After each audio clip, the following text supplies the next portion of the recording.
राजस्थान के दूरस्थ इलाके में बसा गांव अपने शांत माहौल और मिट्टी के घरों के लिए जाना जाता था। लेकिन इस शांति के बाहर एक वीरान और खौफनाक हवेली खड़ी थी, जिसे लोग कालू बाबा की कोठी कहते थे। गांव में हर बच्चा, हर बूढ़ा इस कोठी की कहानी जानता था। कहते थे, रात के अंधेरे में अगर कोठी का पुराना लाल दिया अपने आप जल उठे, तो अगले दिन कोई न कोई इंसान गायब पाया जाता है। ये कोठी कभी कालू बाबा नामक तांत्रिक की थी, जो अंधकार की शक्तियों से अमरता प्राप्त करने की कोशिश कर रहा था।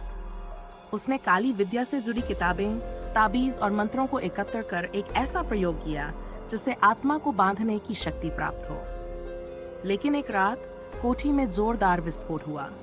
लोग जब पहुंचे तो हवेली अधजली थी, मगर कालू बाबा का कोई सुराग नहीं मिला।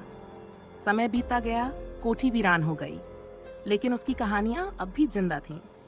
गर्मियों की छुट्टियों में शहर से आए 4 दोस्त जुनैद, रुचि, दीप और सिम्मी गांव घूमने आए। रोमांच के शौकीन इन दोस्तों को जब कोठी की कहानियां पता चली, तो उनका रोमांच डर पर भारी पड़ गया। गांव के बुजुर्गों ने चेतावनी दी, कोठी में कदम मत रखना, नहीं तो लौटना मुश्किल होगा। लेकिन इन चारों ने ठान लिया था कि वे उस रहस्य को कैमरे में कैद करेंगे। अगली रात वे चारों टॉर्च, कैमरा और ईएमएफ डिटेक्टर लेकर कोठी में दाखिल हुए। हवेली टूटी फूटी थी, दीवारों पर अजीब आकृतियां थीं, मानो किसी ने तंत्र मंत्र उकेरे हों। जैसे ही वे मुख्य हॉल में पहुंचे, दीवार पर टंगी लालटेन खुद जल उठी। हवा अचानक भारी हो गई। दीप का ईएमएफ डिवाइस जोर जोर से बीप करने लगा। फर्श पर एक संदेश खुद ब खुद उभर आया, तुमने मेरे घर में कदम रखा है, अब या तो रहस्य सुलझाओ या खो जाओ। सब चौंक उठे। तभी कोठी में एक भारी आवाज गूंजी, कौन हो तुम, मेरी दुनिया में क्यों आए हो? डरते हुए वे तहखाने की ओर बढ़े, जहां एक पुरानी अलमारी में किताबें, तंत्र विधियां और एक डायरी मिली। डायरी में लिखा था, कालू बाबा की आत्मा अब भी इस कोठी में कैद है। उसका जीवन एक विशेष ताबीज में बंधा है। जो ताबीज को छुएगा, उस पर बाबा का वश होगा। लेकिन अगर शुद्ध जल और मंत्रों से उसे नष्ट किया जाए, तो आत्मा मुक्त हो जाएगी। दीप को दीवार पर लगी एक धुंधली तस्वीर याद आई, जिसमें वह ताबीज दिख रहा था।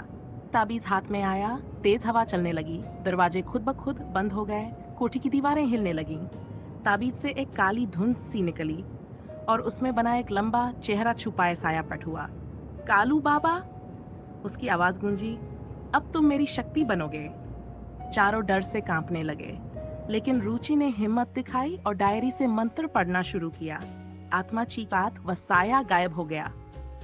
कोठी शांत हो गई, दिया खुद ब खुद बुझ गया।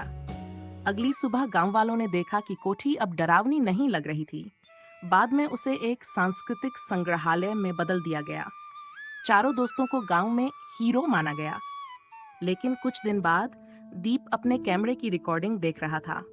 सब कुछ सामान्य था, लेकिन आखिरी फ्रेम दीवार पर लिखा था, अब अगली बारी किसकी?